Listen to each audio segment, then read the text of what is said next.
a good Jew is somebody who follows the 613 laws that are found enumerated within the written law, and then the multitude of different explanations and laws that come off them in the oral tradition, which we also believe was revealed at Sinai. But within the monotheistic world, that the righteous of all nations will equally have the opportunity to bask in ultimate paradise. The ultimate betrayals of Jewish living will be met at the end of time with no world to come and no hereafter. A Christian is someone who repents and believes. We call that conversion. Somebody who believes, as I said, in Christ, tries to live a good life, repents of his sins. A good Catholic is someone who believes that Jesus Christ is the Son of God and that the Christian truths are encapsulated best within the Catholic tradition. So here we said this is the struggle between good and evil in this life. It's either you be among the followers of the prophets or among the followers of Satan. And God showed us the two paths and the two ways. Those who follow the prophets will end up in paradise, enjoying everlasting life, and those who follow Satan will be tortured in hellfire. So here the person is given is under this test in this life. He's living in that period of time, and he needs to live his life correctly before it's too late. He doesn't put conditions on us to do things. If you don't follow this particular thing, then I won't give you this. It doesn't work like that. He just wants us to experience who we are and to make, to experience happiness and bliss and contentment and love. And, we're obviously not doing it, and it's not working in our organised religions because we just keep fighting each other. We can clearly see that each religion incorporates a moral code, a code of doing the right thing. And even secular thinkers subscribe to some code of ethics or another. But who then is responsible for atrocities and moral outrages committed in the name of religion? Who is to be blamed for killings in the name of God?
I suppose on a very personal note, and in this I speak as a Jew who is equally an Israeli, and I speak as a Jew who lost family during the Holocaust, I think that there are many around the world who deny others the right to live and the right to life with no good reason, through only prejudice.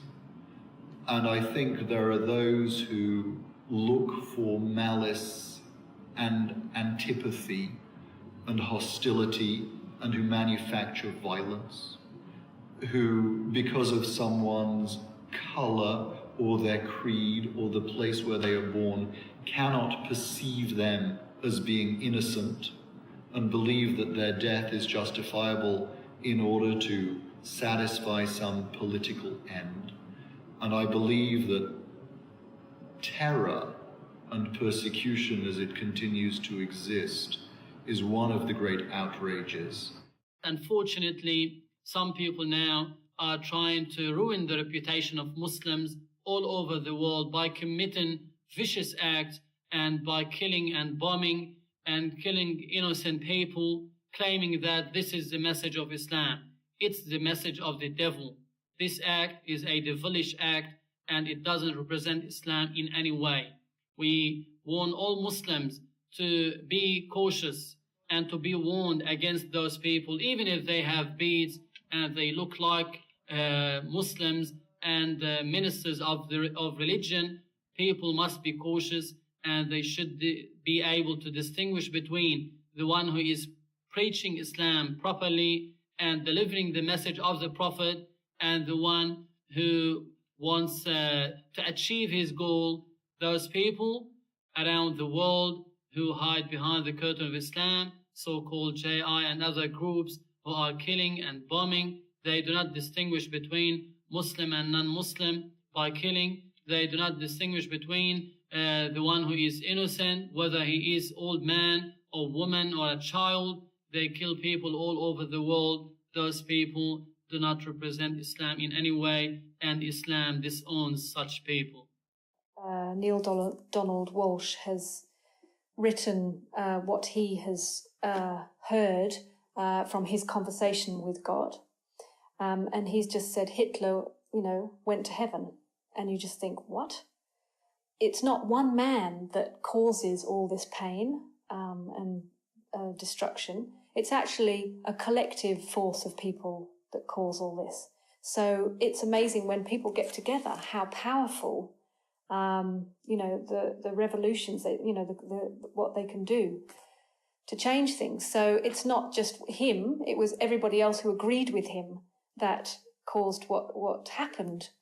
He said, if, let us say, a non-Muslim is targeted to be killed, and if he hides behind a group of Muslims, he said, then it is allowed to kill all those Muslims to reach that non-Muslim if that is the target.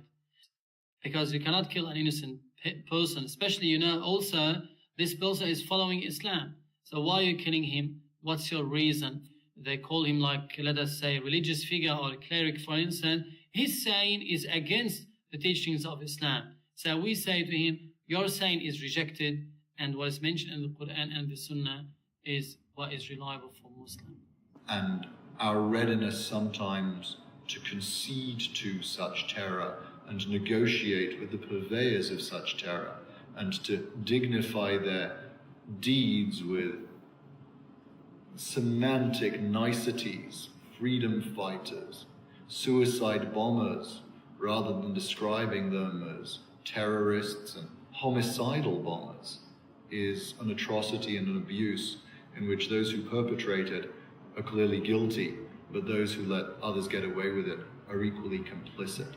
And I think as an individual, but also as a representative of a people who has lost so very much, and I don't speak exclusively now of the Jewish experience, I speak of many who are persecuted and suffer through terror around the world. Religion has been extremely powerful in the past. In Ireland, there's been wars for, 100 years more that the Catholics are fighting the Protestants and have been doing for years and years. And I know that it's not just based on religion. I know there are a lot of other political factors and whatever happening. As a child growing up, you just think, why are people, the Protestants fighting the Catholics? And why has these religions become so separate? The love also involves an act of the will, a decision to love. Love is not sentimentality, an instinct, an animal instinct that just takes us over. Human love is a decision to continue loving even when the other subject is no longer lovable.